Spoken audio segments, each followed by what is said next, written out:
Assalamualaikum warahmatullahi wabarakatuh. Nama saya Desti Amelia dari Universitas Muhammadiyah Profesor Dr. Hamka, Fakultas Keguruan dan Ilmu Pendidikan dari program studi PG PAUD dengan dosen pembimbing Indah Rahmayanti S.PD.M.PD.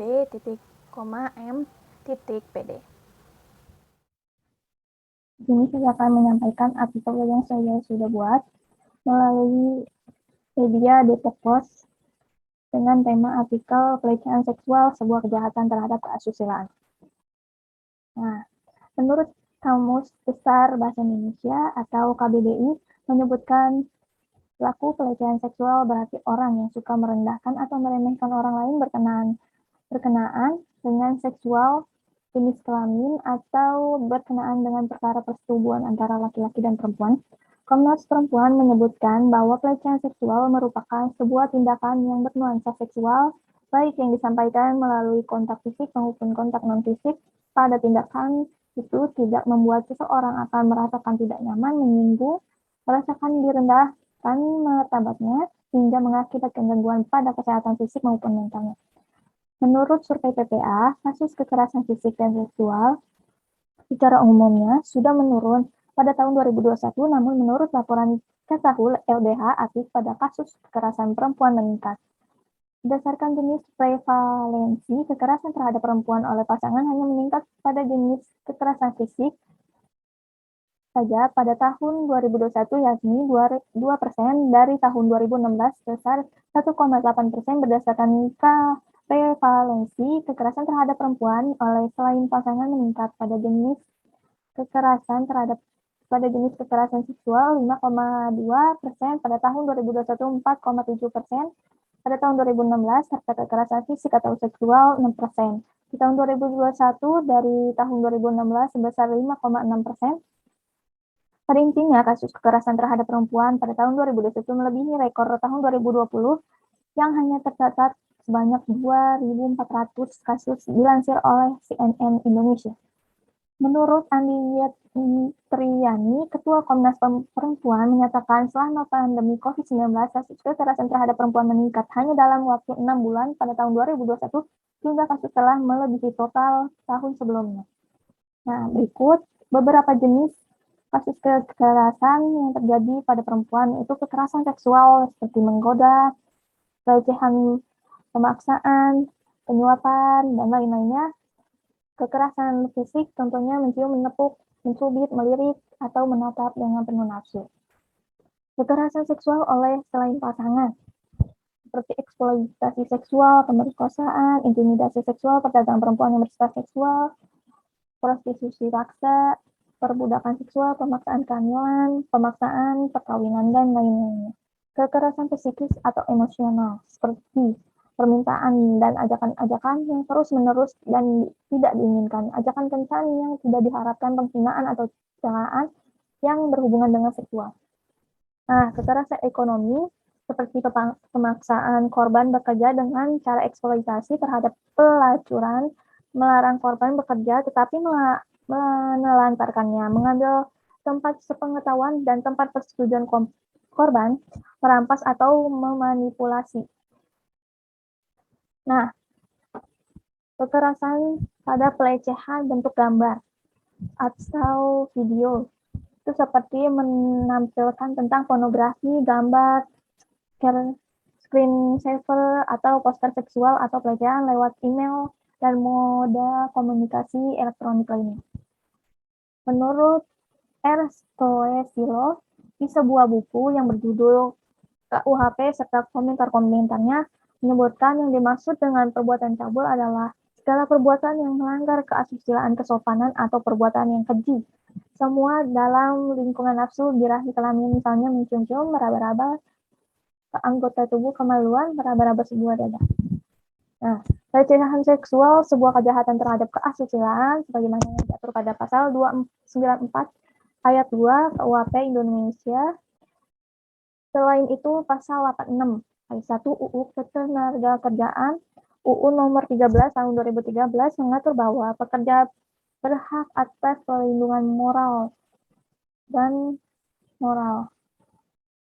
Dalam perbuatan cabul menurut KUHP yang diatur oleh buku kedua tentang kejahatan.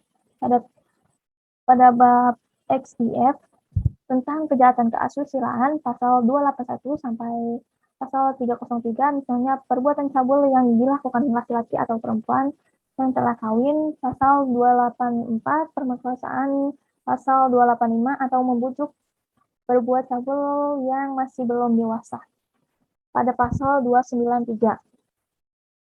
Nah, pasal 290 KUHP misalnya menyatakan dihukum penjara selama namanya 7 tahun penjara. Barang siapa yang melakukan perbuatan cabul dengan seseorang padahal diketahuinya bahwa orang itu pingsan atau tidak berdaya.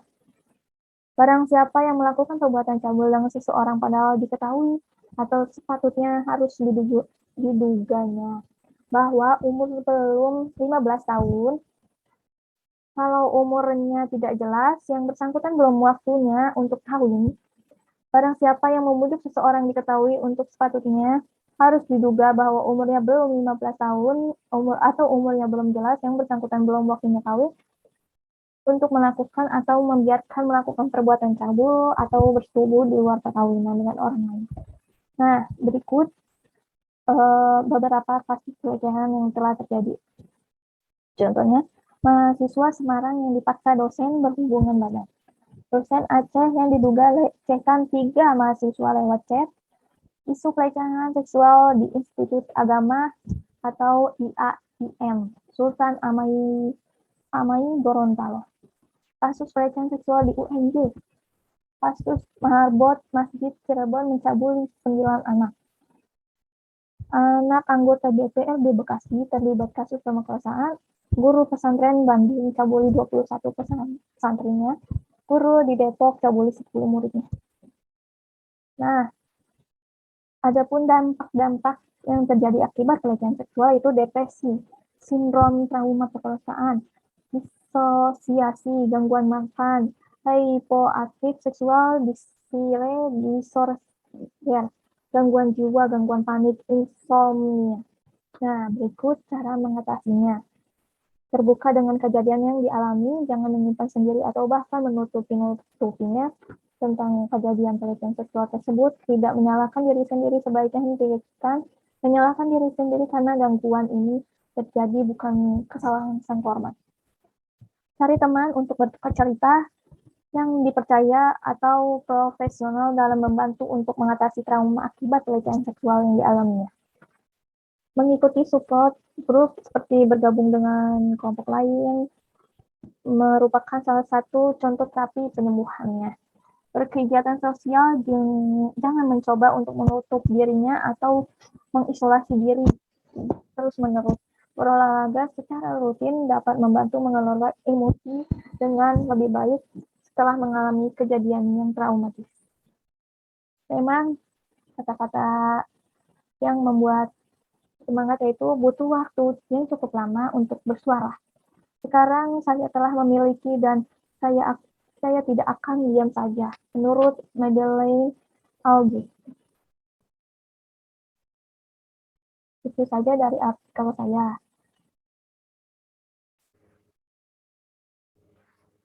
Nah, dari artikel yang tadi saya buat, saya memiliki referensi-referensi seperti dalam berita ini, irmadevita.com. Nah, waspada pelaku pelecehan ada di sekitar. Nah, saya dapat dari sini. Dan dari CNN Indonesia. Dan contoh-contoh kasus tadi saya dapat dari sini. Berita dari suara.ternate.com. Itu saja yang saya dapat dari referensinya. Saya di sini membuat artikel karena melonjaknya kasus pelecehan seksual yang terjadi pada tahun ini, dan agar orang-orang yang belum tahu tentang pelecehan seksual agar tahu dan paham tentang apa sih pelecehan seksual itu, apa dampaknya, bagaimana cara mengatasinya, dan data-datanya tentang kasus pelecehan seksual yang begitu banyak. Dan semoga yang belum tahu jadi tahu itu agar tidak terjadinya pelecehan seksual dan angkanya itu menurun pelecehan seksualnya tidak terjadi pelecehan seksual lagi. Sekian yang saya bisa sampaikan tentang materi artikel yang saya buat tentang pelecehan seksual yang terjadi pada keasusilaan. Jika ada kesalahan tentang artikel yang saya buat, mohon dimaafkan karena masih proses belajar. Sekian, wassalamualaikum warahmatullahi wabarakatuh.